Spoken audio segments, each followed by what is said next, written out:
I'm grateful to Leo and to Natalie for reaching out to the Russell Foundation to participate in this welcome commemoration of the Fourth Tribunal. I joined the first webinar and was pleased to see vivid pictures of Ken Fleet, my colleague at the Russell Foundation, when he was addressing the tribunal 40 years ago. Sadly, Ken died in April, a victim of the COVID virus. I worked with him for 40 years, and for most of that time, the striking blue poster of the Fourth Russell Tribunal hung on the wall of his office. I remember him returning from Rotterdam with the tribunal handbook, which we still have, and later seeing the yellow report, the yellow covered report of the tribunal. At that time, in 1980, the Russell Foundation was busy launching the appeal for European nuclear disarmament, which convulsed much of Europe as it confronted the prospect of so-called limited nuclear war between the United States and Soviet Union that was to be conducted in the European theatre. Nuclear disarmament was a key priority for Bertrand Russell in establishing his foundation, and it remains so today. Now we are reviving our work for European nuclear disarmament, which is given added point by the recent destruction of the Intermediate Nuclear Forces Treaty between the United States and Russia. Of course, indigenous peoples in many corners of the world, including the Americas, suffer long-term consequences of nuclear weapons testing and manufacture, as people in Utah, the Marshall Islands, Australia, and elsewhere can testify. It's appropriate that the issues that gave rise to the Fourth Russell Tribunal are revisited during these webinars. As we heard from Oren Lyons in the first session, the tribunal gave voice and platform to indigenous peoples. But the problems haven't gone away during the intervening decades. Illegal appropriations continue of the lands of indigenous peoples throughout the Americas. Attempted appropriations and destruction are resisted, often at great personal cost to the peoples engaged in the struggle. There is much cause still for the eagle and the condor to unite. The Fourth Tribunal left a rich legacy of materials, and it's encouraging that the archive will be digitized to widen access to these unique documents. The Russell Foundation strongly supports such efforts so that people may better know their own history. It is for such a purpose that the Russell Archives at McMaster University in Canada are engaged in documenting and interpreting Bertrand Russell's long and active life. In 18 months' time, in May 2022, it will be the 150th anniversary of Russell's birth.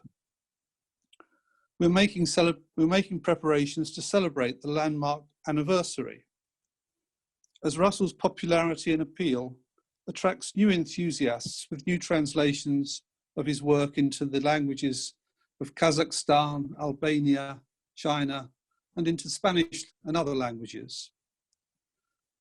Publication and translation is another fundamental way to give voice. And isn't it time that a book of the Fourth Russell Tribunal was published? Surely it's long overdue. Since that tribunal met in 1980, much has happened. Ken Coates, my late colleague at the Russell Foundation, wrote in the handbook, "In the collective which works in the Indian project, we have found an exemplary group who are in no way likely to imagine that the forthcoming tribunal is an action sufficient in itself. The work they have already done will ensure that, rather, the tribunal will merely mark a new stage in widening of a much needed, much wanted campaign. The basis is there for the Fourth Tribunal to resume its work, if the means and personnel can again be found to sustain its autonomous existence. It is perhaps worth noting that the Russell Tribunal on Palestine, after it had completed its scheduled sessions, convened an extraordinary session in 2014, following Israel's bombardment of Gaza. It was a timely and well-informed intervention that heard first-hand testimony, although some invited participants were prevented from travelling to Brussels. Of course, the interval since 1980 is much greater, but the collective memory is there to inform the work of a renewed Fourth Tribunal in the era of climate change, as we heard from Winona LaDuke and Sarah James in the first webinar.